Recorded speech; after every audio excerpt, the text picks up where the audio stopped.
Hello, everyone. I'm Colin Tessier of WrestleZone.com, and we are here on the heels of an exciting, controversial NXT TakeOver 36 show to wrap up a very eventful, historic, crazy weekend of wrestling here. We'll talk all about it, at least on the NXT side of things, from the matches we saw tonight to WWE President Nick Khan's comments in an interview that broke this weekend, to at the Adam Cole contract situation. Of course, I am flying solo tonight. John Clark was at SummerSlam. He's still traveling, so here I am. Managing the show by myself. Hopefully you all don't mind, and hopefully have your comments to keep the show going. So before I get into the show, I just want to remind you all of this show, like everything we do here at WrestleZone, is available on any number of streaming platforms or at SoundCloud, Spotify, YouTube, podcast, whatever it may be. We've got you covered. So I guess I'll just go in order here. We started off the show with a very fun $1 million championship match between Cameron Grimes and LA Knight. Definitely one of the matches I was looking forward to the most on this show. This match did have the added stipulation that if LA Knight won, Ted DiBiase would become his butler. We've seen Grimes as Knight's butler for a couple weeks now. So if Knight won this match, then DiBiase would have to be the butler. And John and I have been talking about it on the NXT shows recently, and there was some appeal to that. That would have been kind of fun. That would have been kind of different, because what we saw, but Grimes is the butler, definitely kind of typical. But DiBiase's butler definitely was something a little different. A fun match here. DiBiase was at ringside, and he got involved. This is the WWE Hall of Famer got physical. He locked in the $1 Million Dream. It was definitely pretty fun. Neshker saying she saw that coming there. I mean, I think this was a very fitting, very appropriate end of the story, or I would think end of the story. This thing's been going on since I would say I think it's the beginning of June at this point. So now it's the end of August, just about. So I think this was a pretty good culmination. I don't know how you really keep it going here. Maybe beyond a one-off rematch, but I hope they do keep going with the $1 Million title here. I hope this is the end of DiBiase's presence in NXT. I hope that they find other people to kind of challenge for the title. But at the very least, in a one-off, I thought this was really fun. Grimes was wearing kind of $1 Million Man inspired gear.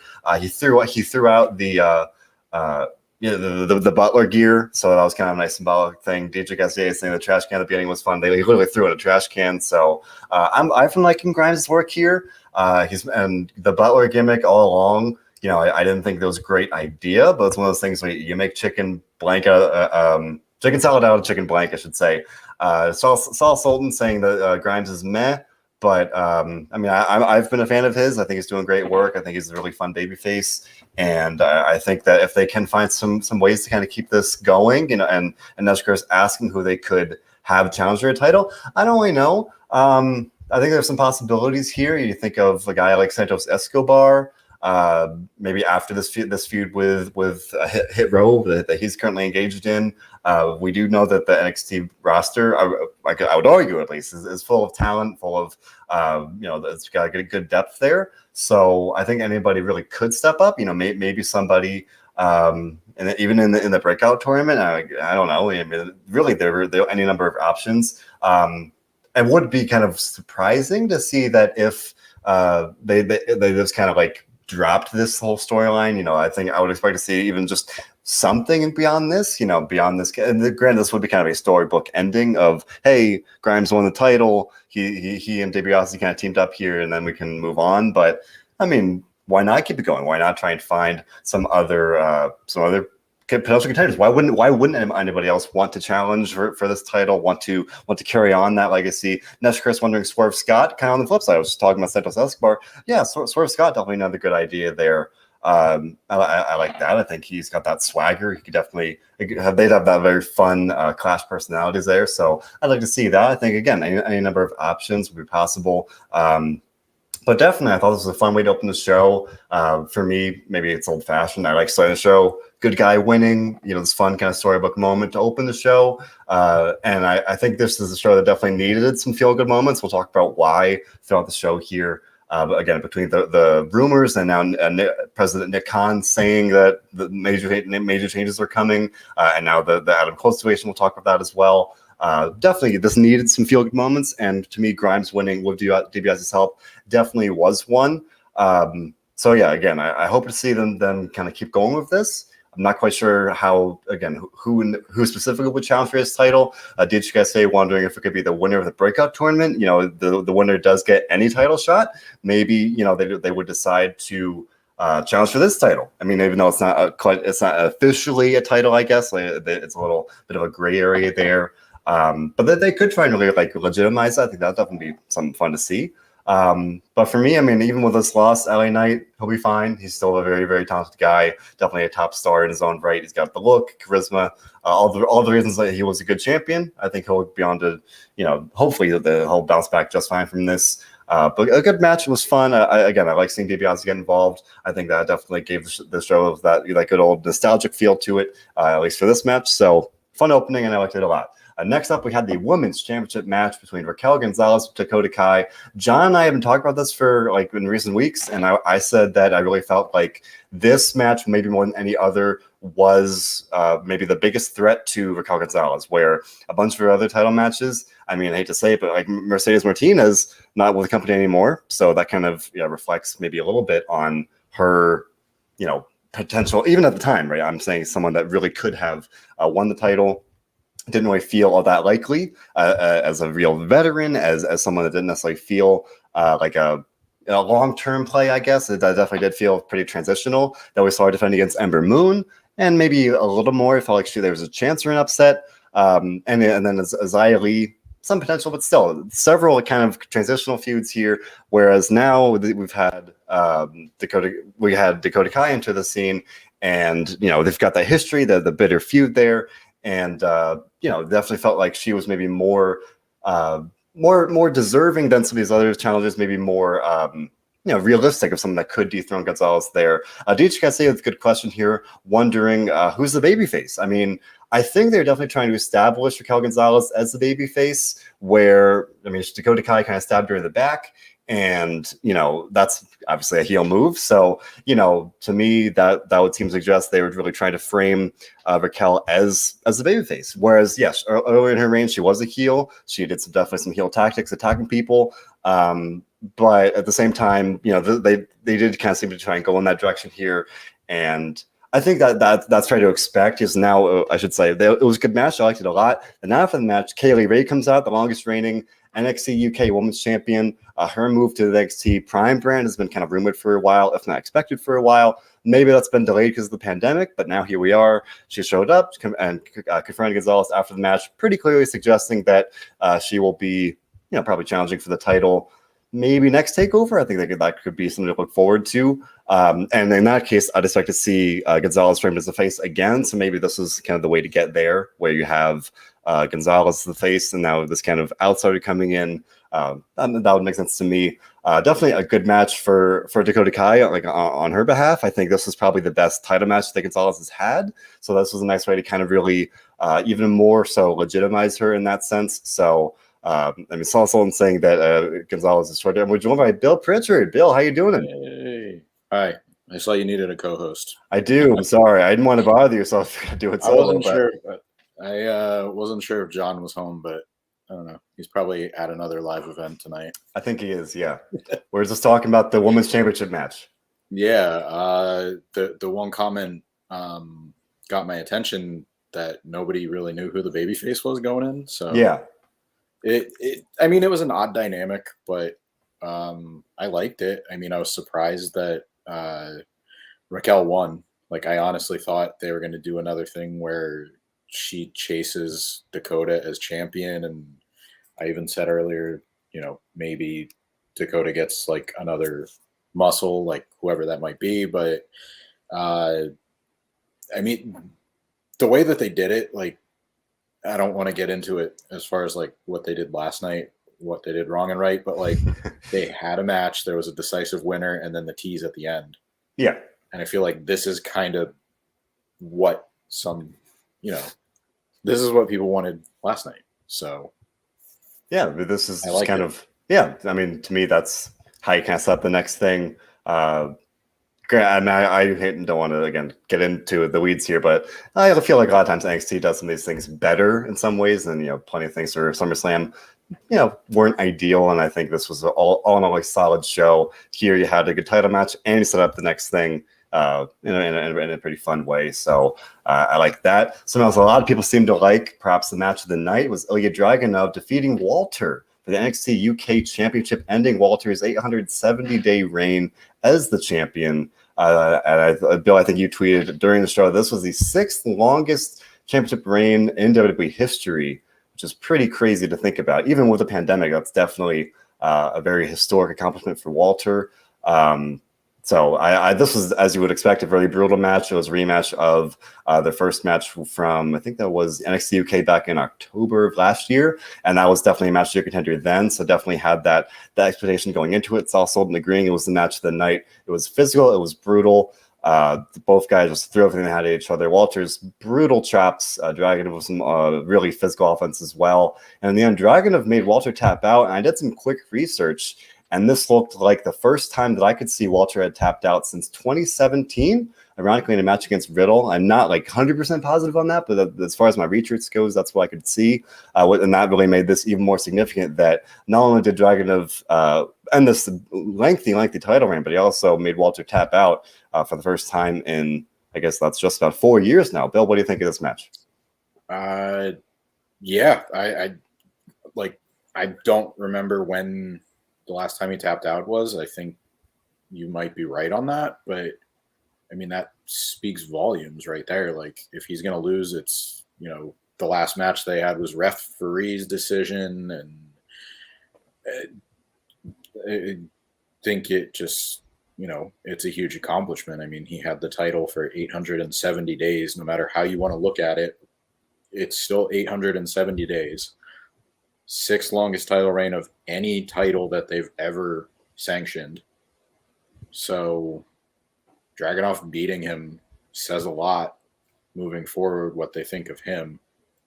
I'm not really sure what Walter does next, but I just, I really loved the match. They beat the crap out of each other.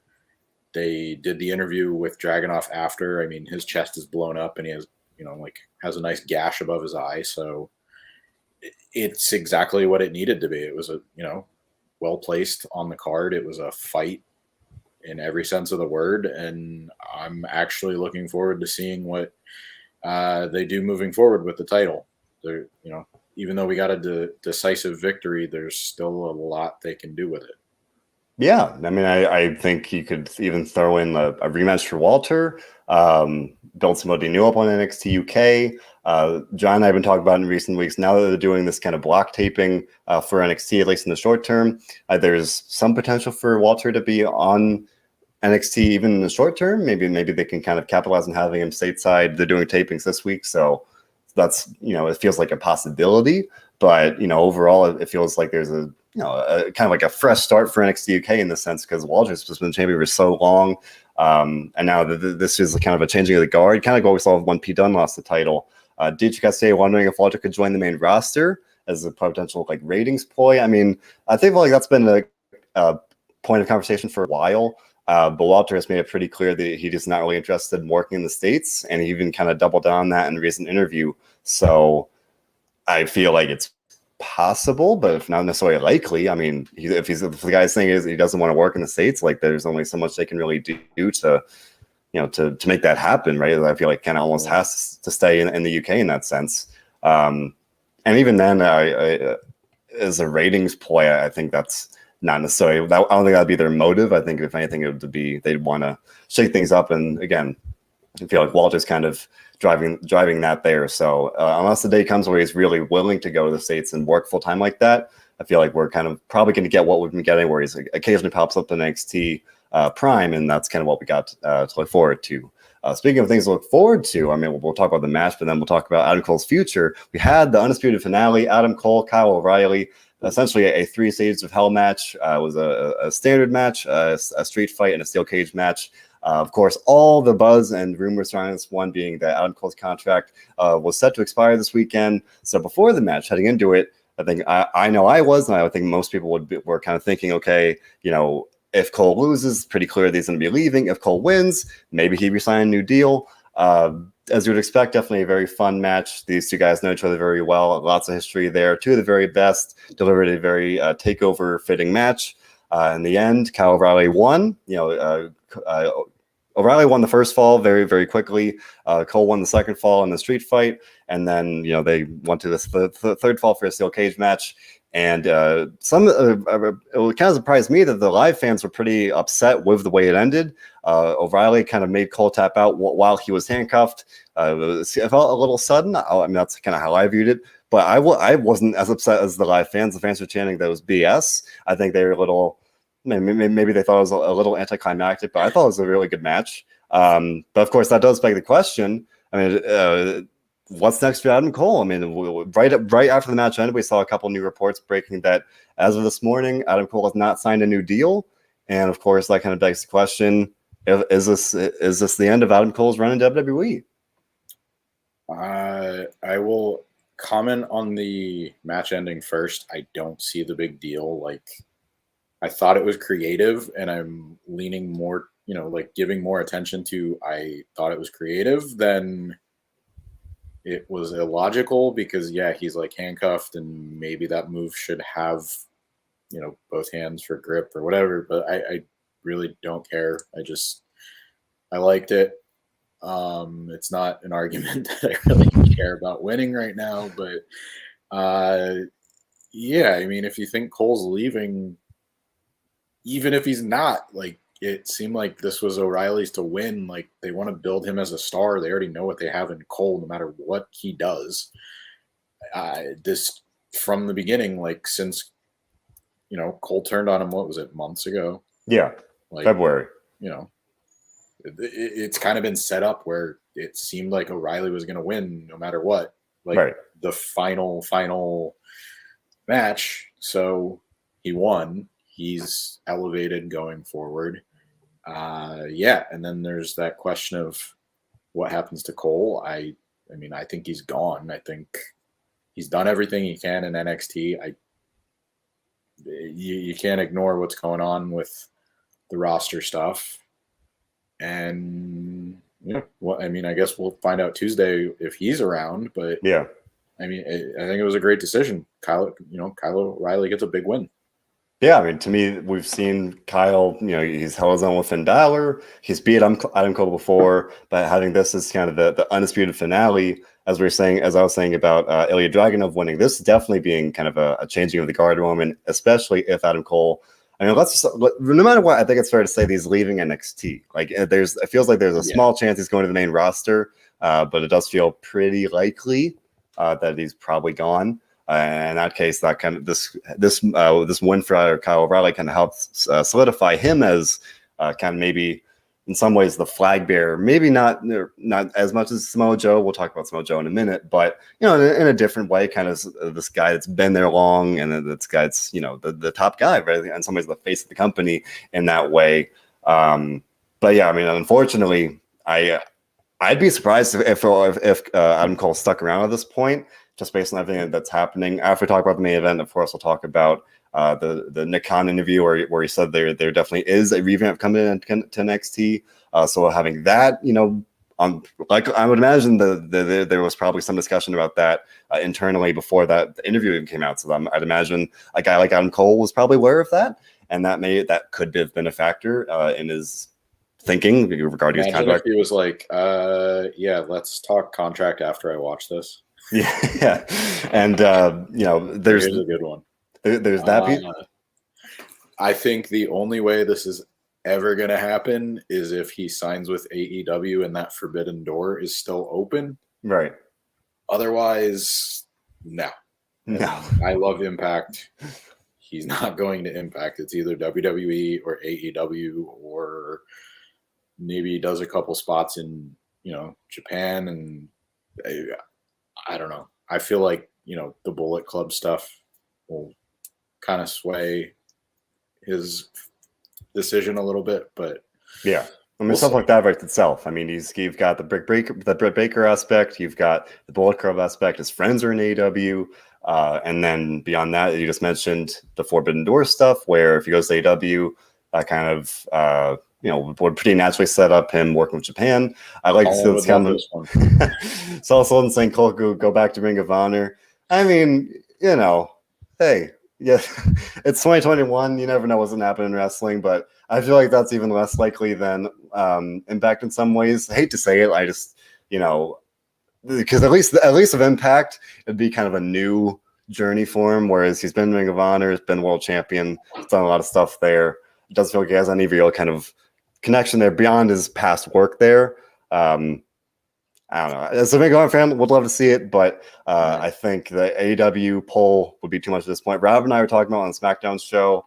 If you're Adam Cole, if you watch AEW Rampage: The First Dance, if you see the crowd go absolutely crazy for CM Punk, how do you not say, okay, I got to be a part of that, right? Yeah. That's how I view it at this point. On top of everything else, you got to chase something like that at this point. Whether it's, I mean, it's CM Punk after 7 years, so yeah, it's going to be,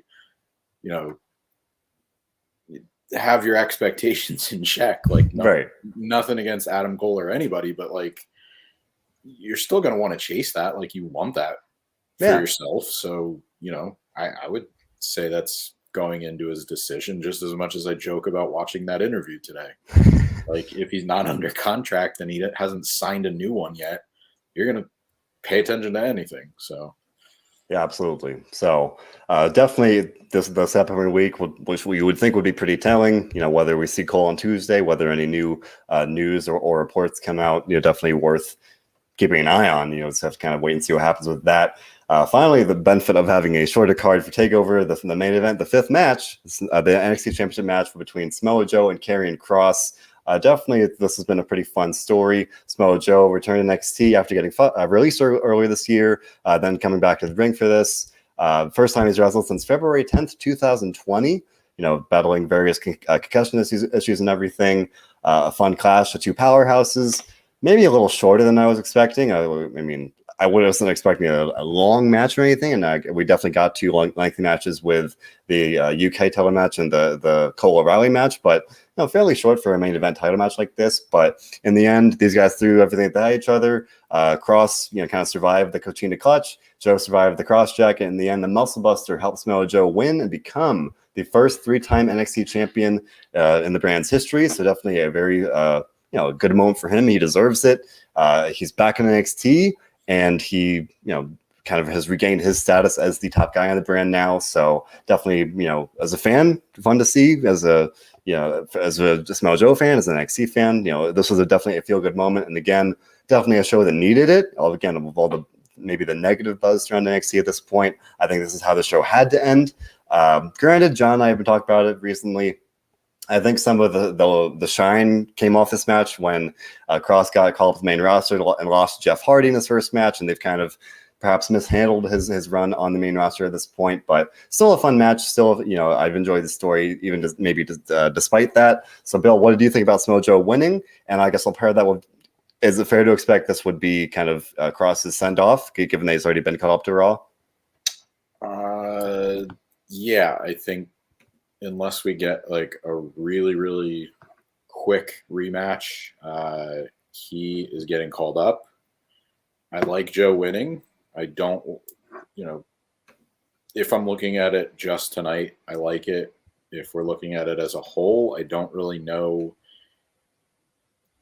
The last 2 months haven't really been kind to Karrion Kross. It's not Killer anymore. It's not PG.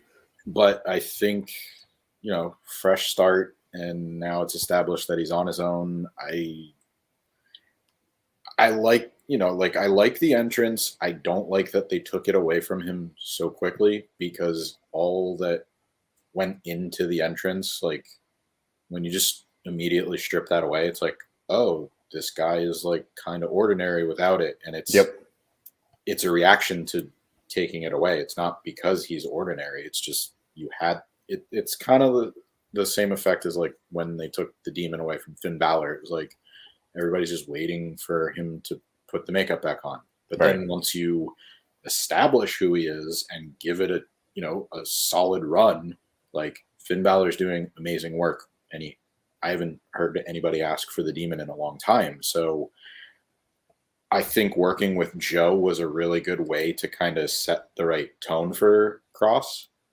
And I liked the match. I actually prefer him working the more like psychotic,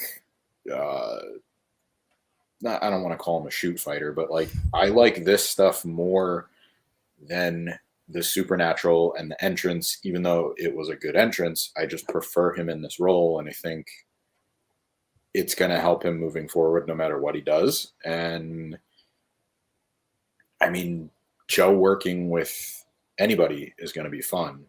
I mean, you would think Joe versus Cole, if both of them were on the same show, would be a great feud, but I Absolutely. mean, there's at least 2 or 3 really, really good possibilities right away. I mean, if Walter sticks around, Joe versus Walter, like I don't even need an explanation. I just want to see that. Like that's a Haas fight.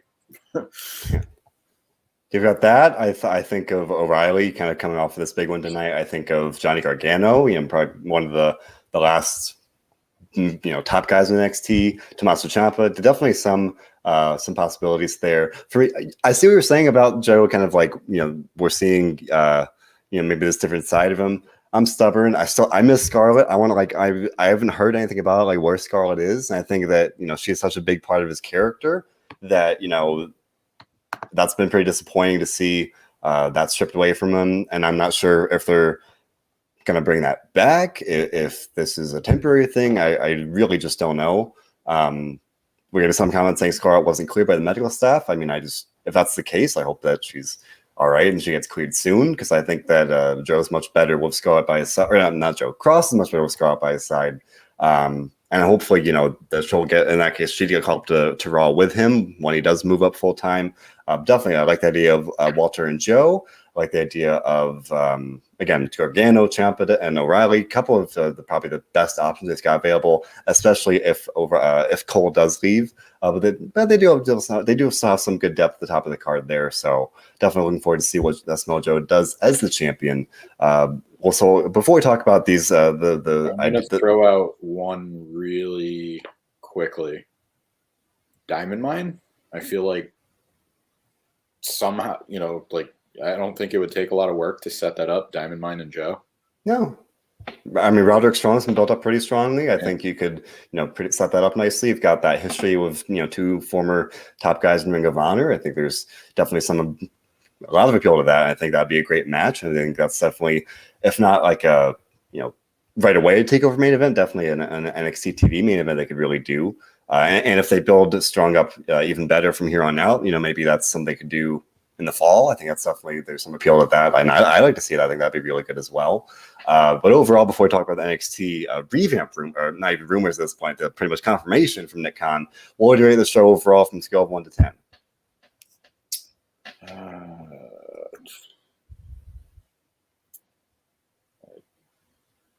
7.5. Yeah. Why not higher or lower? What's that? Why not higher or lower? I don't know. I mean, no,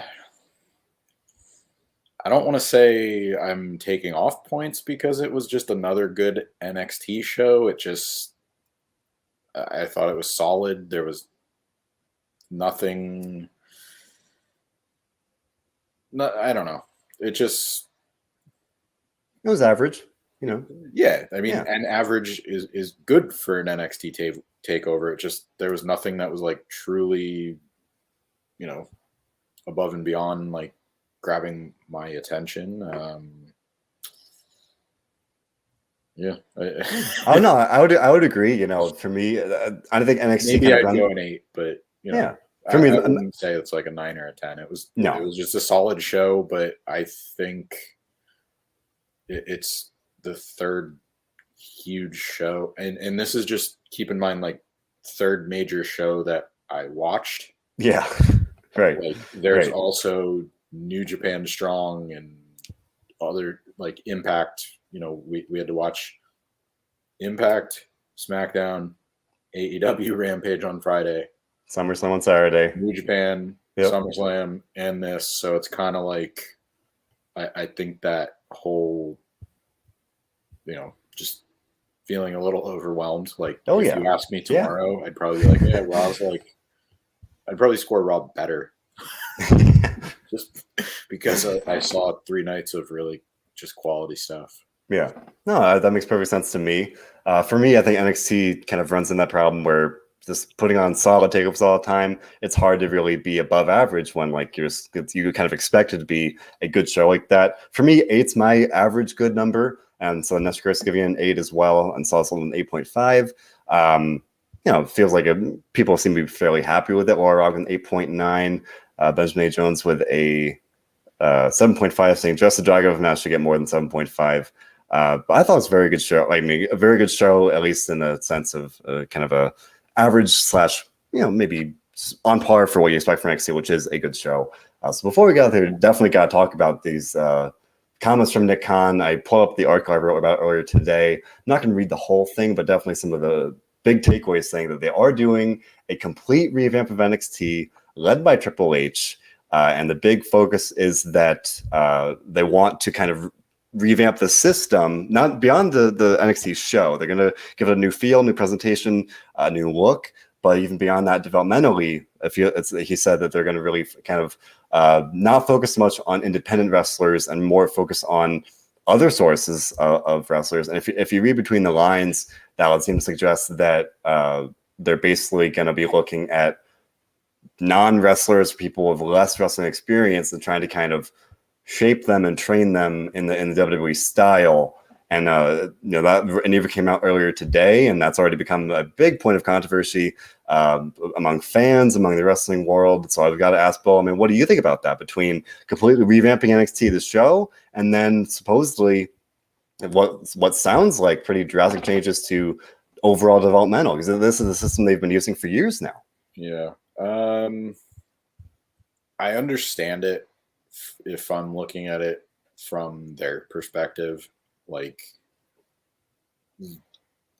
if your goal is to get talent to Raw and SmackDown, you want them to wrestle your style. So it's almost counterproductive to have, NXT be its own thing and then change everything before you get to Raw and SmackDown. Like, so I get that side of it. But at the same time, it's like, why do you want 3 brands of the same thing? Like, that just, I feel like people are still getting, how many hours? 7 hours a week? Yeah. Of TV. And just WWE. That's WWE TV. Just WWE. Yeah. And you want them to watch 7 hours of the same show. Like, that is what I am getting from that answer. Yeah. But if you think about it, they did that before. And it wasn't just a reaction to AEW. It was, I said it earlier, but like right before the first takeover, like that's kind of the style they were working. Like, it was always get these talent ready for Raw and SmackDown. And some of it was good, some of it was bad. I mean, I used the example before when we were talking, Becky Lynch doing the jig because, she's Irish and that'll be funny. And then you get stuff like Bull Dempsey when he was doing the bullfit gimmick. Like, it was over. It was in Florida. It could have worked, but, they let him go. And I'm looking at some of the wrestlers on the roster right now. Like, okay, we say Adam Cole's gone. Cameron Grimes, I think, fits in. I'm not going to read the whole roster, but you have Carmelo Hayes, Swerve Scott, Joaquin Wilde, Kushida. You could even argue Kyle O'Reilly. Like, where, like if you're revamping and going back to what you would assume is like a feeder system for Raw and SmackDown, like, are these guys really going to fit in there? Like, how much are they going to change it? Right. So, I don't know. I know people don't want to hear it, and they said it last night, and it got a little bit of flack, but it's a wait and see type of thing. Yeah. They haven't done anything yet. As far as we know, it's going to look different with logos and lighting, and hopefully people like it and it's not too drastic of a change, because they do still have all of these people under contract. So it's like, what are you going to do? Got the roster and then sign WWE style people? Like, no. Right. So I'm just honestly, I'm going to have to wait and see. I don't think that they should focus so much on, well, we lost to AEW, but I mean, they still have a good show. People tune into it. Right. I don't know. No, that's how I come off on it. Like, to me, it's more of a, if it's not broke, don't fix it kind of thing. Where, like, yeah, maybe you could say that they quote unquote lost to AEW in terms of the Wednesday Night Wars or whatever, but NXT has still been a very good show. I still like it a lot. It's still, people seem to like it. It's still working. It's still successful. Regularly putting on a good TV show, regularly putting on good takeover events. To me, there's no reason to really make these drastic changes. And to me, it's interesting that they're being pretty public with it now, where Nick Khan's out there saying these things, and like, it doesn't seem like it's this even gradual thing. It seems like now that, okay, they're going to do this. They're going to, again, it'd be one if they just changed the logo for NXT and changed the presentation of the show, but where this feels like beyond the surface and kind of in a more, in a foundational way, like they're going to be doing things differently, and again, in that developmental sense, in terms of their focus, in terms of, and Bill, I think you said it perfectly. Like, now they're focused on trying to like change NXT to the point that it's just going to be like a literally like Raw / SmackDown light. And to me, that's not the appeal of NXT. NXT has been, the alternative within WWE, and that's why I've liked it a lot. I know that's why, I would imagine why many other people liked it as well. So I don't think anybody wants more of Raw and SmackDown, in the sense that, NXT, Raw and SmackDown can be good, and they're good sometimes, but Raw can not great, and SmackDown, at least, maybe top heavy in terms of Roman Reigns is doing great stuff, but yeah, I don't think anybody really wants to see another main roster show kind of take over NXT in that sense. So we'll have to wait and see like what happened. As you said, kind of we'll have to wait and see just how drastic changes are. We'll have to wait and see what this way looks like, whether it works. Obviously, that seems like a more long-term thing, right? Beyond just what actually happens, whether it's successful.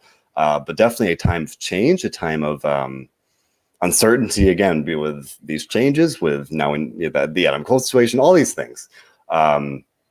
And some people are calling tonight the series finale for NXT, like the last NXT takeover as we know it. And now, people were saying that even before Nick Khan's comments. So there might be some truth to that, depending just how drastic changes are. But at the very least, I think that if that is the case, if this was the last takeover as we know it, it was a pretty darn good one. Again, maybe at least it was up to that par of a good NXT takeover show. Good title matches. Cole O'Reilly was good. I think all the matches delivered as you would expect them to. So going forward here, we can hope that whatever the future does hold for NXT, that it will continue to try and uphold that standard, albeit maybe in a different way. So again, we're gonna have to wait and see what happens with it. But in the meantime, we're back here every week to talk about it for NXT. John Clark and I are here on Tuesday nights to talk about it. Or John will be back here. John finds another live event Tuesday. John's all over the place, and we love him. He's our boots on the ground all over the place. But John couldn't go to WWE events for over a year, and he's making up for lost time.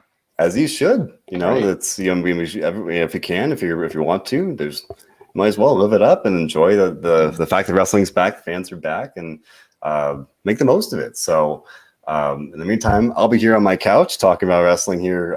Mondays with John for Raw, Tuesdays for NXT, and now Saturday mornings for SmackDown due to AEW Rampage being on Friday nights now. Beyond now, we've got a great stream of interviews constantly available for you guys. Bill, you recently interviewed Paul White. You've interviewed CM Punk, big one, obviously, huge interview. maybe this next one will be a little more wrestling focused, but yeah, I talked to him about his role on Heels. That episode actually premieres next Sunday, so you can check out the interview now. We'll have some more stuff from that. New interview with Deonna Purrazzo and Melina. Empower is this coming weekend, so some new stuff there. I won't say what it is, but should have one or two more related to that event tomorrow.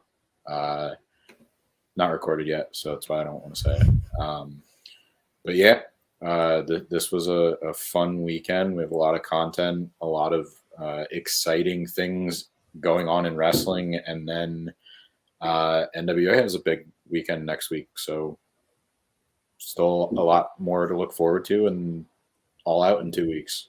Absolutely, and it's a fun time. There's an abundance of wrestling to watch. With this crazy weekend, you mentioned NWA next weekend, then after that, AW All Out. Just the hits keep coming, and that makes it easy to do the one thing we do here at WrestleZone. And Bill, can you tell me what that is? I was gonna say trust the process and wait it out, but enjoy. I like it. I like that too. Enjoy wrestling, everybody. Thanks for listening.